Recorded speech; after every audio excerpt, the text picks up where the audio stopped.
From traditional gefilte fish to Epicurean tuna tartare, there are thousands of species of fish and numerous methods of preparation. The laws of kashrut permit fish with fins and scales. Some fish, however, have inverted scales. Others have scales that shed. What of these fish? And which Torah principles dictate the purchase and preparation of kosher fish? During the 3-week period between the siege on the temple and its complete destruction, the Jewish people mourned the destruction of the Holy Temple in Jerusalem. Laws of mourning include refraining from cutting hair, donning new clothing, or eating meat. This segment of the Kosher Corner will discuss fish, a popular meal during the 3 weeks. We now turn to Rabbi Chaim Fogelman of the OK Kosher Labs, where they do kosher without compromise. Hi, and welcome to the Kosher Corner, where we discuss everything you need to know about kosher. My name is Rabbi Chaim Fogelman. This program is brought to you by JLI and by OK Kosher Certification, where they do kosher without compromise. As we enter the summer months and the children fill their days with outdoor activities, free from schoolwork, and are so happy, carefree, and go lucky, it is also a time when the Jewish people go into the saddest time in Jewish history. From the 17th of Tammuz to the 9th day of Av, the Jewish people mourn the destruction of Yerushalayim and the destruction of the first and second Beis HaMikdash, our holy temples. Our sages tell us that in earlier times, right after the Jews left Egypt, and Moshe sent the 12 scouts or spies to observe the promised land, and upon their return, only 2 of the spies, Yehoshua and Kalev, brought a positive report, while the others spoke disparagingly about the land. This caused the children of Israel to cry and despair of ever entering the promised land. For this lack of faith, they were punished by God, that their generation, all who were between the ages of 20 and 60, would not enter the land. And this, of course, caused the Jews to wander in the desert for 40 years. God decreed that for all generations this state would become one of crying and misfortune. And yes, the 9th day of the 11th month of Av, 9/11. No wonder 9/11 has become a day of sadness and mourning for the entire world. And in accordance with the laws of mourning, Jews don't cut their hair from the 17th of Tammuz till the 9th day of Av, actually till after midday of the 10th of Av. And as we get closer to Tisha B'Av, the 9th day of Av, we don't drink wine or eat meat, unless for a mitzvah. And it has come a time when many people eat fish as their main dish instead of meat or poultry. So when it comes to fish, what does the kosher consumer need to know? So let's go fishing, and let this kosher fish not be the one that got away. Interestingly, the Jewish people and fish go back a long way to when Yaakov Avinu blessed Yosef and his children, Ephraim and Menashe, that they should multiply like the fish. V'yidgu l'roiv b'kerev ha'aretz. And as a footnote, V'yidgu l'roiv b'kerev ha'aretz is the same numerical value, 867, as Deiros ein kates, meaning generations forever without end. The Torah says in Vayikra, "Of this you may eat that is in the water, everything that has fins and scales." Our sages in the Talmud tractate Chulin state that every fish with scales also has fins. Scales have since become the single determining sign for kosher fish. What are scales? Biologists sort them into 5 types of scales: placoid, cosmoid, gadoid, ctenoid, and cycloid. However, according to the Code of Jewish Law, scales are finger-like nail protrusions on the skin. They are detachable, and when detached, no damage is caused to the fish skin. There are some types of fish that have scales, including sturgeon, shark, and eel.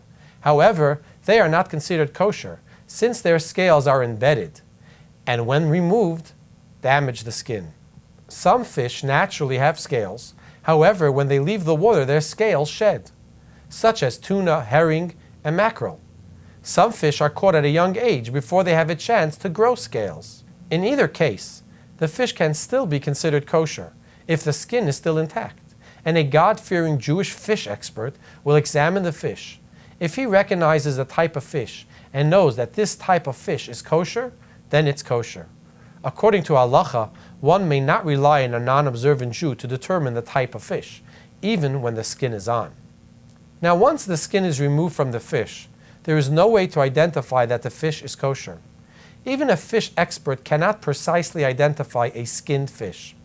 As for the fact that many skinned fish, kosher and non-kosher, are very similar. There are tens of thousands of fish species, and many of them look alike. Some are from the same family.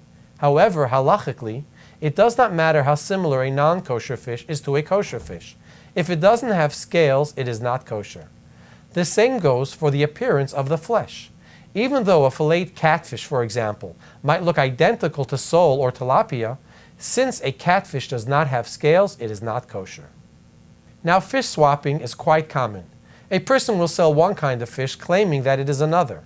After all, they do look very similar. The FDA states that since they do not have a large enough workforce to control the swapping of fish, although it is a real crime, their prime focus is on fish quality and not on fish swapping. We can gather from all of these complexities that there is a great need for kosher supervision regarding fish, from the moment before it is filleted until it is packaged and sealed, to ensure the fish is from a kosher species. Some kosher agencies rely on a Talmudic principle that a tradesman will not jeopardize his reputation, and they feel that random supervision is satisfactory. At the OK Kosher certification, we do not accept this loophole. After all, the FDA is not able to control manufacturers who attempt to swap fish. Obviously, these tradesmen are not so worried about their reputation.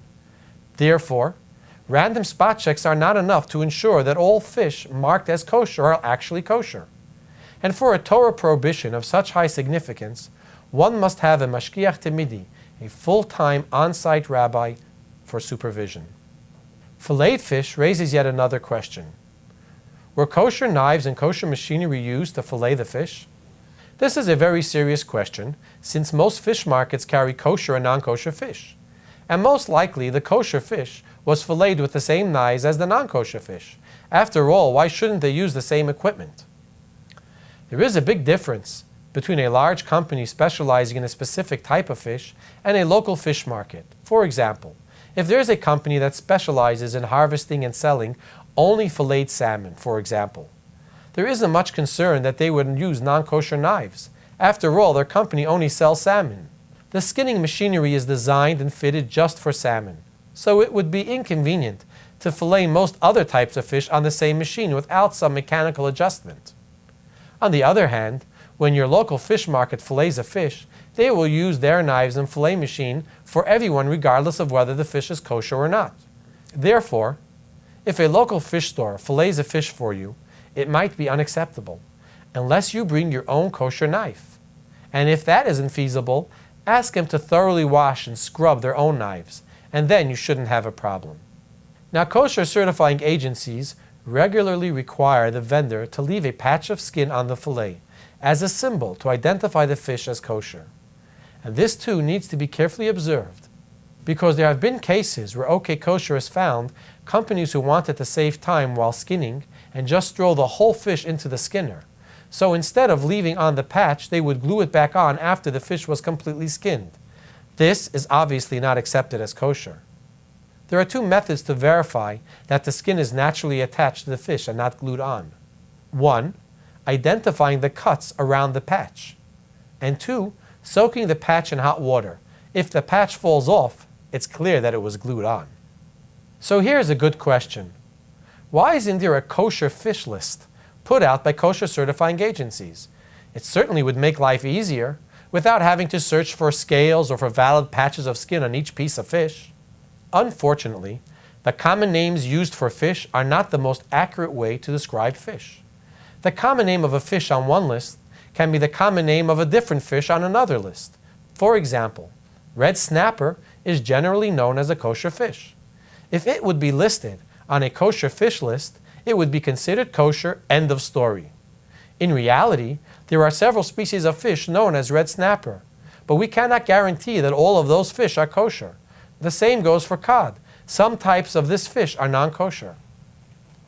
Now, since the laws of kosher fish are midiraisa, biblical, when transporting fish through a non-Jew, one must seal the fish container with 2 seals. such as a kosher agency sealing tape and a mashgiach signature, a lock, or a stamp. Alternatively, one can seal the fish with a siman muvak, a known seal such as a company trademark that cannot be altered. Now, smoked fish has become quite popular. Lox and sable are sold at every takeout cafe. Are these fish raw or cooked? What makes these fish different than raw sushi? Are they required to be Bishul Yisrael? There are two basic types of smoked fish, hot smoked and cold smoked. The difference is in the level of heat added. Cold smoke will take longer since it cooks mostly with smoke and a small amount of heat, around 60 to 110 degrees Fahrenheit. Hot smoke is about 180 degrees Fahrenheit. It relies mostly on heat, therefore requiring much less time to smoke the fish. Hot smoke can be done in two ways. One, through burning wood chips. That's the good old-fashioned way of doing it. The second and more modern way is with a liquid smoke flavor. Most companies today opt to use the second method, baking the fish in a commercial oven with a small amount of liquid smoke flavor added during the baking cycle for flavor. Fish processed with this method is required to be Bishul Yisrael due to the fact that they are baked in an oven. Accordingly, cold smoked fish does not need to be Bishul Yisrael, nor does the smoked wood chip method require to be Bishul Yisrael because it's not the usual way of baking.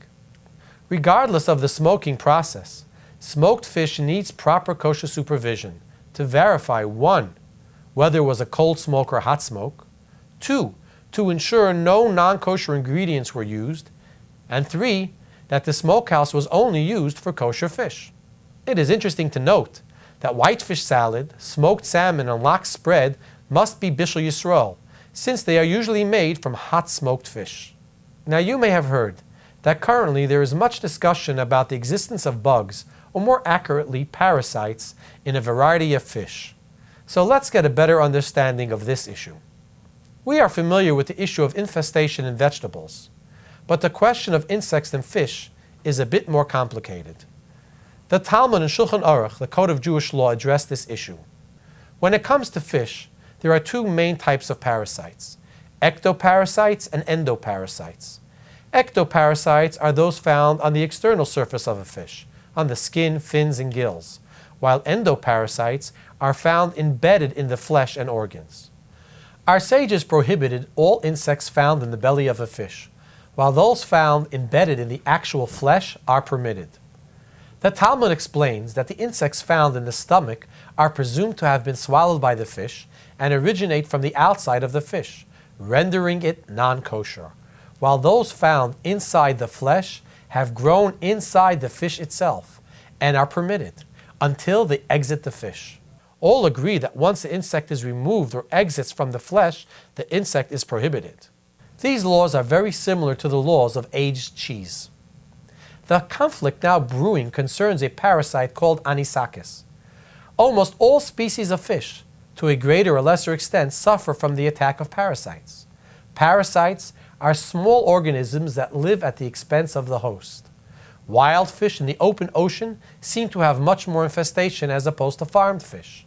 And some now claim that the anisakis insect found embedded in the flesh originally came from the outside of the fish, and that the anisakis parasite is not what the Torah permitted. However, many rabbis, including Rav Moshe Feinstein of blessed memory, are lenient on the matter and allow insects found embedded in the flesh of the fish. And in truth, this is not a new question. Many halachic adjudicators have dealt with this issue 30, 40 years ago, from the Code of Jewish Law in Yoreh De'ah, chapter 84, halacha 16, to the time of the Talmud in Tractate Chulin, page 67. And our sages permitted parasites or bugs as long as they are embedded in the flesh. And it is highly unlikely that this anisakis worm is a new kind of parasite that wasn't around in previous times. Therefore, many believe that one does not have to worry about insects in the fish as long as one cleans the inside of the fish well before cutting it up. And after all, it's the same Torah that prohibited one kind of insect and yet permits others. So please join us next time, as we will once again delve a bit deeper into the laws of kashrus, tackling one topic at a time. Until then, I'm Rabbi Chaim Fogelman. Thank you for watching, and may all your days be kosher ones.